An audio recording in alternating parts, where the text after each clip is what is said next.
Hi, this is Paul. I've got another game of Cosmic Encounter going on. As you can see, one of the hexes is being used by one of the alien powers, and I'll get into that in a second. So it looks a little bit weird, but easier for me. Anyway, here are the powers that are involved. We have Boomerang, challenges the challenger. So whenever Boomerang is a defensive player, he attacks the offense first for one challenge, just like a time gash. And after that's over with, no matter what happens, it's the offense's turn to attack Boomerang. And if he does run out of cards because of that, the offensive player, then his turn is going to be over. So that's something to watch out for. Will, not controlled by Destiny Pile. Will doesn't use a Destiny Pile. Will can attack anyone, anywhere.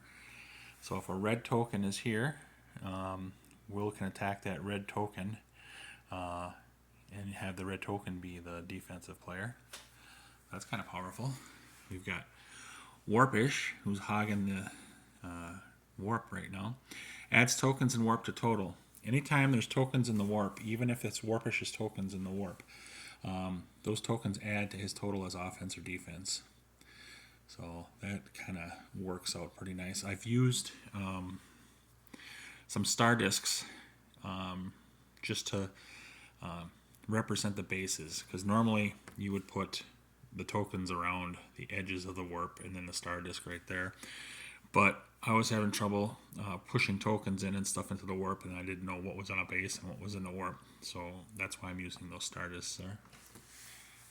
And then Filth drives others' tokens away. Nobody can share a base with Filth. That's because he's so stinky. The cone and warp are fine, but not bases. So when Filth is a defensive player, if Filth loses this base, his tokens go to the warp. But the offensive and offensive allies, if there were any, should go on that planet, can't, because that planet is still too stinky. It's got to get fumigated. So the offense and offensive allies go back to their bases. That planet remains empty, and then whenever the next person attacks that empty planet, they can establish a base on that planet. So that's kind of interesting. And as the offense, if we're using offensive allies and say Filth won this planet, those would go to the warp. Filth would go here.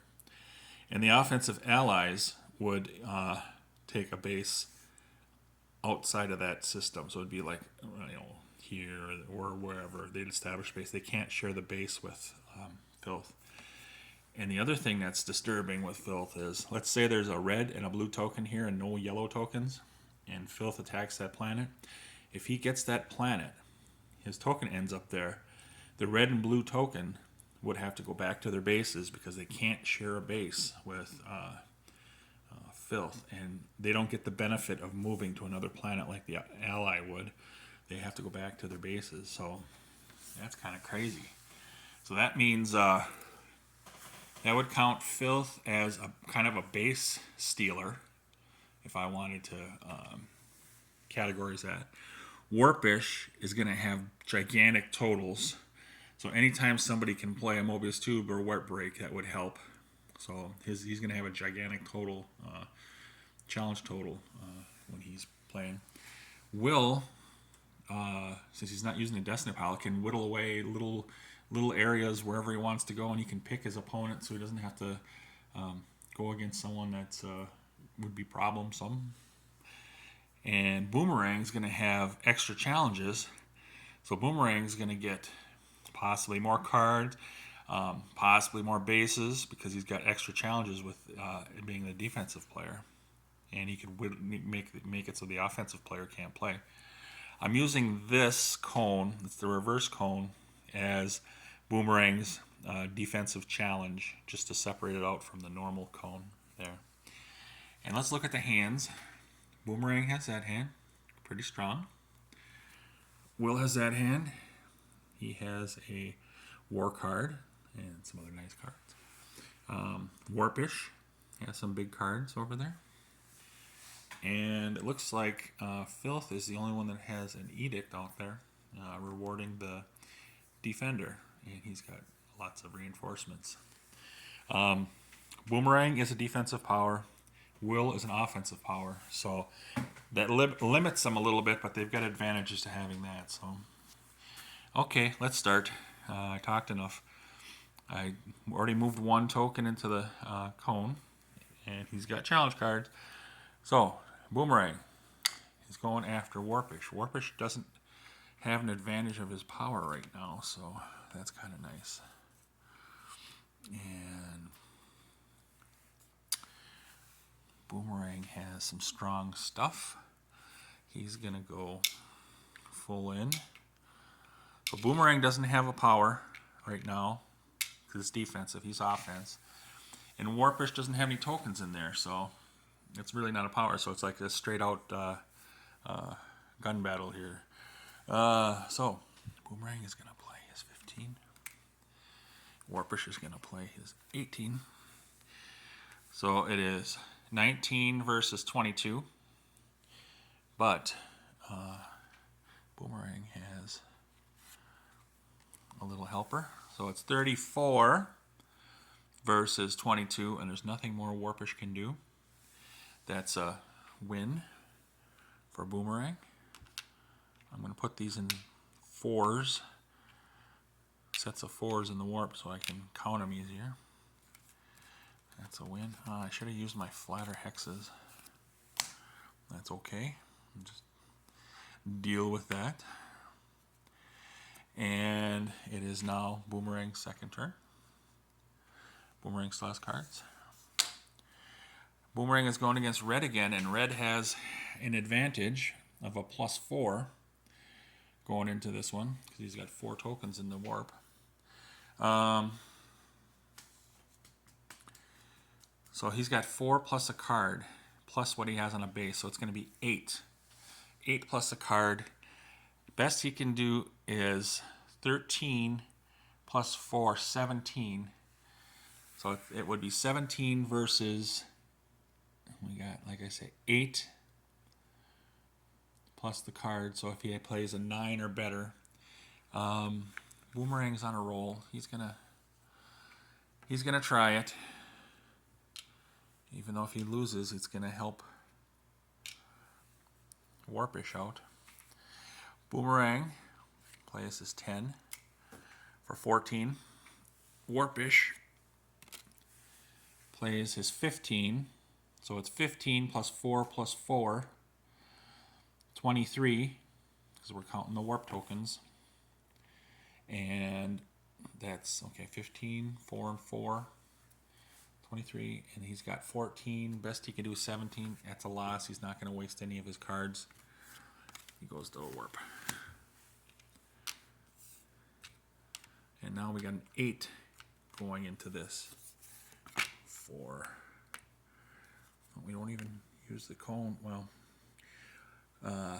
yeah, we'll just do that. Well, I can do something like this. He's got cards over there. Will has cards. He's not using the Destiny. Maybe I'll just cover up the Destiny like this with this. Maybe it'll do double duty. So I have to remember. All right. Now, Will could go after that yellow token there if he wanted to, but Boomerang would attack him first. He could go after Filth. He wouldn't get the base right away if he wins. I don't know if he wants to do 2 challenges here with Boomerang. He could challenge Boomerang over there, or he could challenge Warpish, who's got an 8. And it would look weird if he goes after Warpish, I think.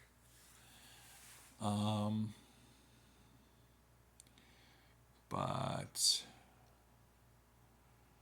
yeah, he doesn't have to challenge yellow. He can challenge the empty planet here. So he's gonna go against Warpish. So Warpish has his 8 and plus his card. Warpish is gonna try that. He's gonna, because I don't think this looks suspicious. Maybe, I don't know. Possibly it does.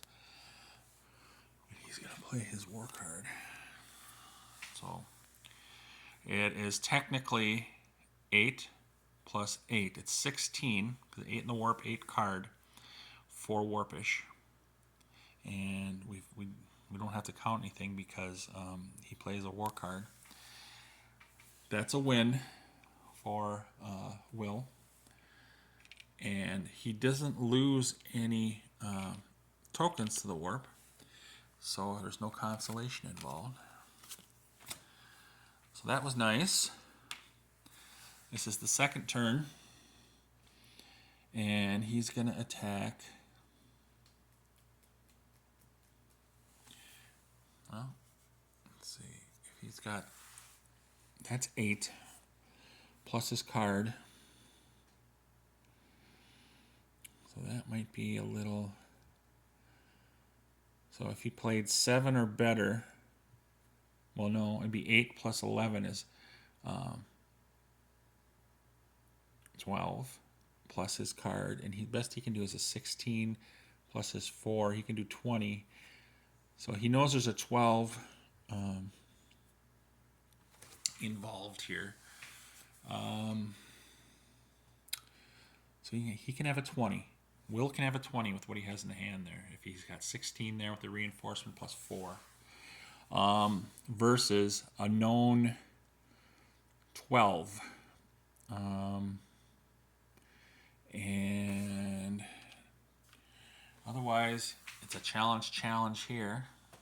Or challenge, no, he doesn't want to challenge there. Or a no thing here. He's going to go after Boomerang. Just to say that he did. But that triggers Boomerang into challenging him. So he gets a token out of the warp. And we'll just put that outside there. Now this is the Boomerang challenge. He's starting at the beginning. He's got cards. He took his token out. Doesn't do anything here. So Boomerang, and I got to remember the second challenge here for Will too. So Boomerang is attacking the planet, and he's got some stuff there. So he's gonna go. He's gonna try.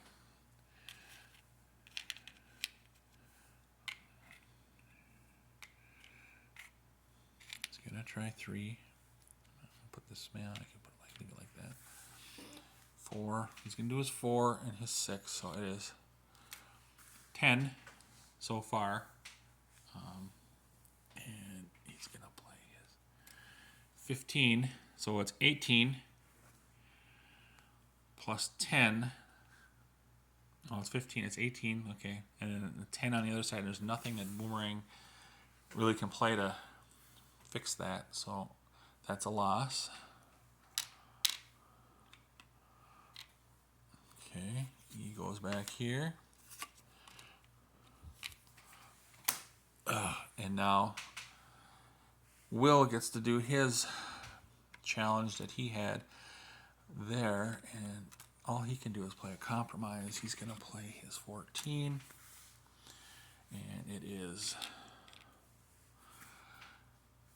This is the situation. Will wins. Will probably would have went in heavy.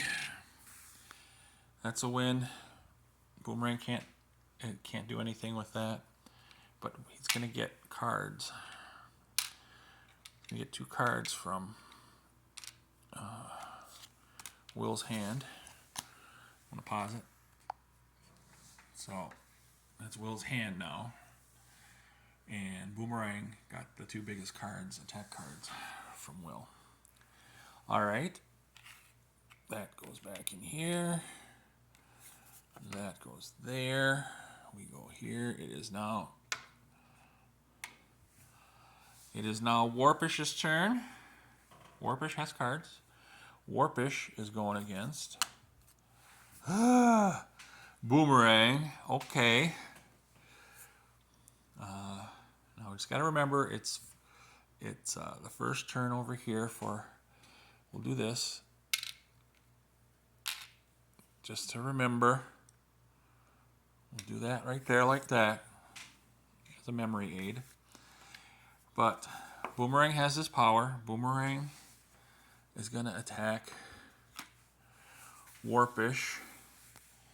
And Warpish has a 12 plus 16. He's got 16 going in. And there's no way he can win. Well, he could go 4 and then add 3. So if he plays a card bigger than 3, which is only one, or it could be compromises, he would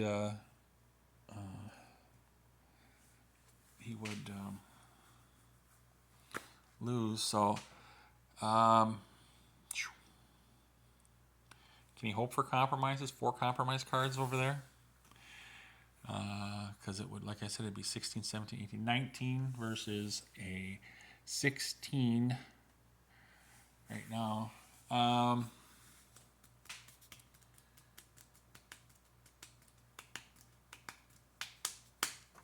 This is going to be a loss. Okay.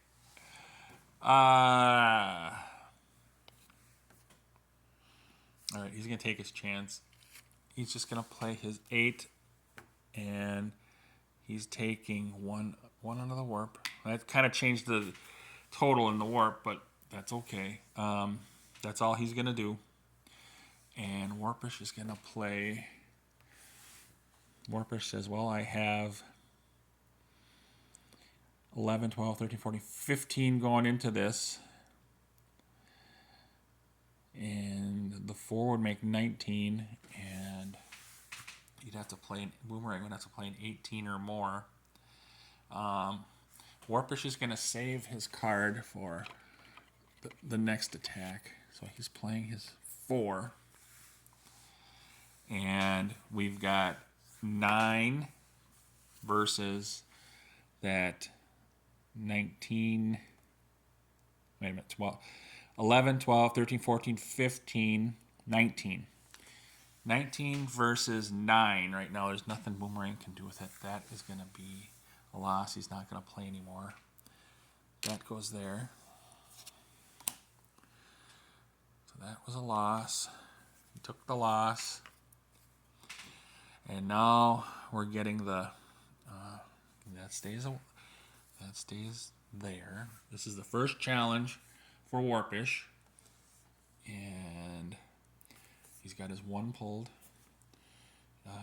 He wants to... Well, he could probably just go 1 if he wanted 12, 13. That would be 21. He saw weakness with Boomerang. So he is just going to go...